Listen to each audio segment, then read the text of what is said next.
Leah here with Rhealism, the Rhealism channel, Rhealism.com, all of those wonderful things. I'm so glad and grateful, deeply grateful that you have made the decision to start visiting me every week. God knows I look forward to this, and I'm getting used to being able to dive into some topics, things that I care about, things that you care about, things that we care about, all of those things together. And most importantly, with the end result being better us, being better you, being better me, being better we. Come on, somebody watch that last one.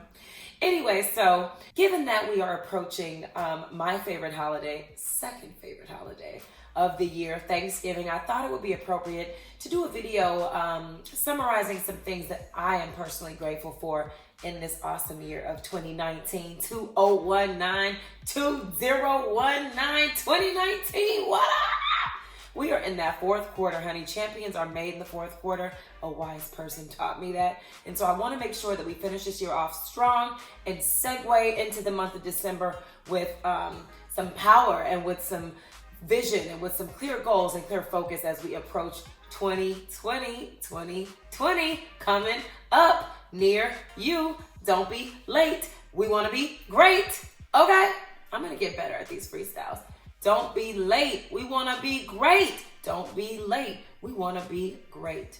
So let's be great together. So I thought it would be a good idea to highlight 5 things that I'm grateful for the year 2019. Not sure how I come up with these numbers. I love 3s. I love 5s. They help you stay alive. Nevertheless, I think it'll be important, one, because it's always, I'm a self-reflective person, and I highly encourage that each of you take time within yourself to say, okay, what are some things that I've experienced this year? What are some things that I'm grateful for, to even help to cast vision for the forthcoming year? A lot of times it's hard to know where you're going when you haven't assessed where you've been and how you've operated. So that's where I'm going to start with. So let's do this, the 5 things that I'm grateful for in 2019. And as I share mine, I hope that you would also share yours with me, because that's what this is about. This is a dialogue. This is not just about me being up here saying, oh, I feel a million times, or, you know, trying to make you laugh. My heart and my passion and the work that I do is really helping us to create better relationships, to create better versions of ourselves, and to help spread that. The freedom movement, that's my coin, that's my term right there. The freedom movement, give us free. That is what I'm trying to be, free. And I'm starting with me, RHE. But seriously, I really am. So as a starting point, the one thing that I mentioned being grateful for, I think I said this maybe in my first intro video, but a lesson that I learned was the power of the tongue. And I did lightly mention that in my What's Real This Week. That's another coined segment that I look forward to sharing. So what's real this week is me being grateful. And the one thing I'm grateful for is the power of the tongue, and really realizing the power that we hold. And I'm going to tell you, this works on both ends. So in 2019, it became very apparent to me that I didn't want to be another one of those people that's like, oh, but this year, this right here, like, you know, every year, 2014, this is, 2000, that is, what, but that 2007 though, I think sometimes you have to pump yourself up, you have to champion, you know, what's to come. However, you also have to do something different. And so I declared that my 2019 was going to be the year of manifestation. So it's going to be my manifesting year. That was my word, manifest. And I encourage everyone to have a word. I know that this is a common practice. I'm not the only one out here doing that. But, you know, when you set an intention, there's power in that. And the entire year of 2019, I declared and decreed to myself, to my friends, in conversation, in my journal time with the Lord, I put it out there. I am going to manifest new things in 2019. And so I'm so grateful that with the power that was spoken in that word, this is a result of one of those things. Manifesting this YouTube channel, manifesting my Rhealism.com website. Go check it out, by the way, www.rhealism.com, RHEALISM. Yes, that domain has been purchased years and years, 5 to be exact. For 5 years, I paid straight, and it wasn't until 2019 that I declared, hey, I'm going to move. I'm going to manifest. We have the power to manifest things in our lives, both good and bad, which brings me to the other point of the power of the tongue. But one thing that I want to say, there is no better feeling than to speak something and to see it actualized. It really builds confidence, it builds faith, and it helps us as we continue to make decisions. Life is a series of decisions. So we will continually cross intersections where we have to choose, we have to declare, we have to say, this is what I'm going to do, this is what I'm going to be. And so that's what 2019 meant for me, and really excites me to be able to say that this was one of the things that I spoke, the power of my tongue. Hey, I'm going to have a channel, I'm going to have a blog, check it out on the website, and I'm going to do these things differently in 2019, and I'm going to do them before the year is up. And so I'm grateful that even though we're in that final stretch, it's happening. Power of the tongue on the other side. So I have always heard, there is a scripture in the Bible that talks about life and death being in the power of the tongue. And one thing that I will say, it's really easy to say, and then when you get into your everyday life and you get to talking, blah, blah, blah, blah, blah, sometimes people just spit out things and they don't realize the power that's attached to it. And I could admit I was one of those people. By that, I'd always wonder, what does it mean to speak death? But then when people would come to me, oh, Rhea, you should do this. Oh, well, I can't do that. Technology ain't my thing. Boom, that's death. Boom, you're blocking yourself. Boom, that's a barrier. And so that is something that I'm coming to realize. Hey, what are those things that when people encourage you, or when people say, hey, why don't you do this? They might give you a helpful suggestion. Are you coming with the, no, can't do that. I don't have no money. Don't nobody want to listen to me. I keep self-checking. I don't want to. It's like you find yourself doing these things. I don't know where that came from, but you find yourself doing these things or saying these things without even consciously thinking of them. They're so embedded. So all it really spoke to me was to check what was in my heart, to say, okay, Rhea, if your knee-jerk reaction is, oh, I can't do that. I can't do that. Why would I do that? So many people are doing that. I could just rattle off, and people who are watching this that have been those encouragers, I apologize to you, because I don't want to ever make you feel like your encouragement to me or your positive suggestion is going to be met with some blocking, it's like you're a self-sabotage, really. So just check yourself if you're listening. How receptive are you to encouragement? Are you someone that just speaks negative? You're constantly like, oh, it's not going to be right. It's not going to do that. And I will say, for us coaches and those of us that focus on, even project managers, there's an aspect of me that, I do a lot of things. We'll talk about that in another video. But there are things that processes require. Sometimes it takes you to come in and look to see, pull that thing apart, to comb through. So if you're someone that analyzes and combs through things, it could be easy to highlight those critical points, those things that need to change, and not highlight the good enough. So that was where the power of the tongue for me kind of came together. It was me realizing, hey, Rhea, are the things that come out of your mouth solely focused on correction? Are they solely focused on highlighting, even though my lens would call it how to make something better, but depending on who's listening, it could come off as, well, all you talk about is what's wrong. So you never want to do that, and I never want to do that. So thank you, 2019, for helping me to see how I can be a life speaker. And outside of just encouraging, I love to encourage people that I love, but am I doing that to my own life and to my own practices and the entities that I'm a part of? Am I speaking life into them? Am I always talking about the bad? So that's one. Speak life. Power of the tongue. It's a real thing. Don't, watch your words, people, about yourself, about those that we love, about our relationships. Watch your words. 2019 really helped me to embrace the journey that God gave me. So we all have different journeys. I traditionally came from an entertainment industry background. I still have aspirations to do that, but I also have a touch of nonprofit, a touch of education, a whole lot of mental health, and a whole lot of other wonderful things that God made me passionate about doing and being. And so I spent a lot of years and a lot of time feeling bad or feeling like I didn't belong, or maybe a tinge of jealous of those that just knew. I can always think about being in the 7th grade and having career day and people saying like, well, what do you want to be? And I literally could say one thing: I just want to help people. And that is literally all I knew. I didn't know what major that looked like. I didn't know what school that looked like. And I was always like intrigued by people who can say, I want to be an actress, I want to be a lawyer, I want to be a doctor, I want to be an anesthesiologist, to be, in fact, to even have a practice and a specific focus was always something that I envied.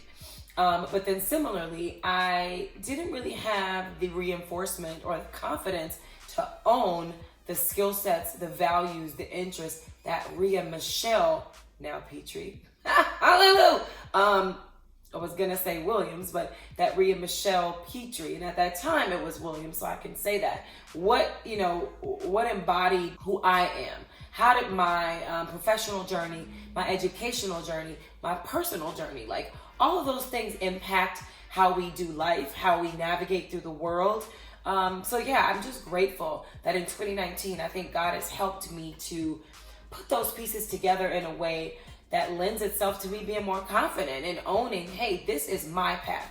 And I work with so many people and have worked with people, talked to people in my life, my professional life, my personal life, and encourage them, hey, like, what is your path? So I'm grateful for owning my path. I own it. I'm walking in it. There's a lot of confidence that comes with when you make that ownership and you're like, look, this is me. This is how I do. This is what I do. And we will take steps. There's going to be some videos on that, like how to like own and walk in your personal journey, to know what that is. That's something that we want to do. So that's going to be number 2. Something else that I am deeply grateful for in 2019. What is it? Friendship that builds. Friendship that builds. So I did talk about this in an earlier video. And what does that mean, friendship that builds? This is very customized to my gratitude list. So we can look at our lives and look at our friends and we can say, okay, do you have friends that build you up? Great. That means they're great encouragers. But to build something takes a lot of work. Building takes work. It doesn't mean that all your friendships have to be heavy and deep. But what I am grateful for in 2019 is I have had people in my life that have truly helped to shape my spiritual walk, my confidence as a woman, me valuing and appreciating who I am, me having a clearer understanding of what I had to offer the world, helping me to comb through the cobwebs of my brain for those, multitaskers and those that can literally compartmentalize and have 20 different things, wheels moving in your mind. To have friends that can really help comb through all that is a blessing. Inspiration to be able to sow seeds when I'm low. And I can't, the light bulb is not coming on, to be able to be like, boom, like to build me up. I have appreciated that in more ways than one. And even if there's a crack in my foundation, if there's something there that's weighing me down, having friends that can help, not take the burden from me, but be able to be that sound space and that safe space to really navigate, hey, Rhea, like these are the things that you've told me. This is the thing that, I know that you've been through because I've been walking with you. Let's get together. Let's build a better path. That is what I appreciate. That's the kind of friend that I want to be. That's the kind of friends that God has blessed me with. So I'm grateful for the friendships that have helped to build and help bring me to this place that I'm at right now. I'm excited to move forward into this new decade. I'm in a new decade of life. So there's just a lot of new transitions that are going on right now. So I'm grateful for that, for friendships that build. Another thing that I will say that 2019 has made me deeply grateful for, wait for it, my relationship with God. I am not going to get on here and preach to you, but one thing that I know and I will continue to be a strong advocate of, whether you consider yourself to be deeply spiritual, whether you consider yourself to be religious. I remember when it got hot to say like, oh, I'm not religious, I'm spiritual. Well, guess what? It means something to be spiritual. It takes practice. It takes patience. It takes knowledge. It takes educating yourself. It takes counsel. It takes a relationship with whatever you consider your higher power to be. For me, it is God. It is Jesus Christ. But I will say, I am so grateful to learn about the power and the value of relationship. And that looks like this. Hey, if my relationship is solely about me begging and pleading and asking, then, what is this really yielding? And I actually can say I am an avid journaler. I'm an avid, I pray just to make it today. That is what we do over here. However, I learned in 2019 that, relationship is even deeper than that. And what taught me this lesson is when I started to feel myself, and I've done this over the years of my spiritual walk, which I do plan to talk about, because spiritual journeys are like a thing now, and I'm grateful to see that, because at a time, coming up, it wasn't always a thing. It was like church, and that's it. So then you get burned by church, and then you totally go off in a different direction. You have no desire for things spiritual. So I hope to be a part of the movement that begins to create a new narrative about spirituality and what that means, and encouraging people to create that for themselves. For me, my relationship with God has taught me a few things. One, I want to hear him way more clearer than I ever have. And I think that I've even given myself credit to. God is a communicative God, so he speaks. But how do we know? Imagine yourself in a loud room where the music is up so loud and there's movement going on and there's a lot of different elements fighting against each other. Can you hear in that environment? That's what 2019 taught me. Even internally, I am a very talkative person, but then I also have a very more withdrawn and reserved contemplative side, where I'm always like analyzing, and I'm in deep thought. We call it deep thought, where it's like, let me comb through what's going on the inside. Can God get through that way? Are your ears conditioned to hear the same strain? That was a huge epiphany for me in 2019, was paying attention to those storylines, and I'm still combing through them now as we speak. This is real time, real talk with Rhea, and what's real to me. Not even just this week, but this year, what has been real to me is, thinking about those storylines or identifying them. Like, hey, has there been a pattern in my life? Has there been a pattern in my relationships? Am I able to hone in to see, what? Rhea, why do you always react in this way when this thing happens? My relationship with God has taught me that. And similarly, it's been very clear that, God speaks. He speaks to us, and he leads and directs his children. He loves all of us, no matter what your denomination is. He loves us. So, what does your relationship look like if you do believe in God? And if you don't believe in God, what is your governing, what is your way to govern your life? Everyone has to be governed by something or someone. For me, this year has just been phenomenal. It's been awesome. It's been a real epiphany and aha moment in terms of how I want to move forward in this next decade of life, and indefinitely, to be honest, until I die. I want to always be nurturing my relationship. And even though I'm not there, I think right now I'm just at a point of epiphany where I can say, okay, Rhea, I've looked at this year and I've seen things that I didn't like in myself, in my relationships, in my progress, in my ability to hear clearly. There's a reason for that. There's always a reason. If you can look and see what in your relationship with God or relationship with a person, what is this consisting of, and what does our communication channel look like? What is that communication channel? Am I always talking? Am I listening? Am I able to hear clearly? If I do hear something, am I able to discern and understand what to do next? Is there wisdom attached to that counsel? So there's just things. This is just me talking about me and my process. But yeah, I would have to say my relationship with God has been something that I'm deeply grateful for, and I'm actually looking forward to building an even stronger and an improved relationship with God. So excited about that. The other wonderful thing that I have learned in 2019 are lessons in my marriage. So I'm going to say this. I've only been married not even 2 years. I'm in my second year of marriage. And prior to me being married, I worked as a therapist many, many years and coached many, many couples on different aspects of relationships. And the beautiful thing about marriage, which I know I talk a lot with my own coach about, is how it's a mirror. And, you hear all these terms. You got to communicate. But there is no better lesson than living that thing out. And I don't say that because I have not crossed the finish line by any means, but I am much more enlightened as I finish off this second year and finish off this awesome decade of 2019 with a whole new set of goals and hopes and things that I hope to accomplish for 2020. I would say, learning about myself, learning about my communication style, learning about my love language and what I need as a wife, as a woman. We're going to dive into all these things, honey, so don't worry. We're going to talk about them. Okay, we will.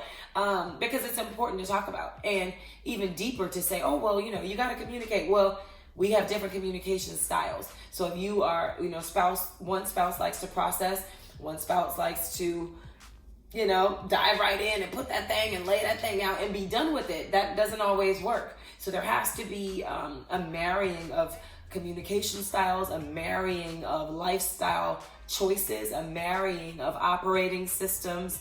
All of these things they were clear before, but it's become clear to me in a whole new way. So I'm excited to talk about those things that have come from me being a wife, me being married. The fact that you just don't, you get married and you don't have this list of things that you know to do. Guess what? Because you're marrying one unique person that has their own set of things, and then another unique person that has their own set of things that make them tick or that feed them in a good way and a bad way. So you have to and for me, I was able to say, you know what, Rhea, that thing that was so fabulous, or that you thought within your own single self was so fabulous, it may not be so fabulous. So that is something I look forward to diving deeper into is, how to be better, how to do better, how to be a better wife, how to be a better friend, how to be a better daughter, how to be a better coach, how to be able to listen better in my relationship and not always have to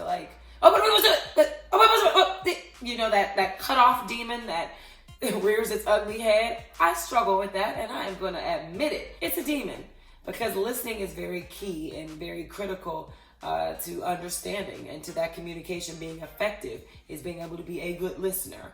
And then similarly, being able to really, I talked about owning my journey. Part of owning that journey is owning who you are as a person. And I think being married has really helped me to own who I am, what I have to offer, what's good about me and what is not. These are all things, when I say these things in these videos, it's things that I'm living out and I'm learning, but then also encouragements to you guys about what, how you approach your relationships, how you approach change, how you approach growth. These are the types of things that we want to talk about. So I just want to thank you guys so much for joining me and taking this time. As we wrap up the end of this year, I'm excited to do a self-check, to continue to assess, hey, what are the things that worked great in 2019 and how can we do more of them in 2020? That's what I'm excited about. So I can't wait to hear what are some things that you guys are grateful for in 2019. What are some things that you guys want to dive deeper into and talk more about? I think it's important, and I'm excited to lead the conversation. I'm excited to be a part of the conversation. And most importantly, I'm excited for us to get to that other side, to get to the land of where we want to be, the land of the dreams that we have set, that we have spoken, and that we've manifested on our own. And with God's help, obviously, this is all by the grace. I'm excited to talk more with you guys. Please continue to visit my channel, Rhealism, and continue to share, subscribe, comment, all of those things. We love you, we love you, we love you, we love you. We meaning me, myself, and I, and God. So yes, in summary, the things that I am so grateful for 2019. One, the power of the tongue, being able to manifest, being able to be, the powerful beings that God created us to be, to speak that thing and to live that thing. I'm excited to continue practicing that in my next decade. Owning my path, understanding that everybody's journey is unique. And I just look forward to redefining and even, creating what the rest of this journey will look like, but owning it, walking with it in a proud way to say, look, this is my personal journey, and I'm excited to shape it and color it and walk in it in the way that God intended for me to, my own self. That is awesome, and it's so freeing. Friendship that builds. I just want to give a shout out. I love my friends, okay? First row, second row, third row, back of the house, all my friends from back in the day, wherever you play. If I call you a friend, I am grateful for you. And it is not a word that I take lightly, especially in this season. It's so critical to do life with people who love you, with people who you can be yourself with. We talked about all that in the friendship video. So I just want to say thank you. Thank you to my friends that have helped to build. I'm talking about when I have been in seasons of low, get low, lower than that, even lower than that. I have been in those places. So thank you, Lord, for friends that have built and continue to build, because building is an ever-growing process. So yeah, I'm excited for the friendship that builds. My relationship with God, thank you, God.